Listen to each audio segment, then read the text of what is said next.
The Little Rainbow Dream.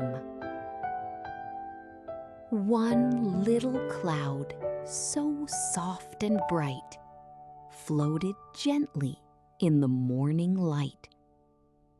"I've lost my colors," Pip did sigh. "How can I paint the happy sky?" Luna smiled and held his hand. "Let's explore this magical land." Kai laughed. "We'll find each color today, one by one along the way." The flowers shared their sunny gold. The trees gave green, so brave and bold. Blue came dancing from the stream, like a sparkling, happy dream. Butterflies brought orange wings.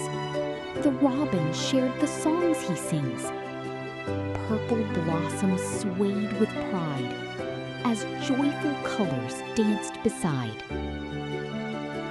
Soon the rainbow stretched up high, shining brightly through the sky.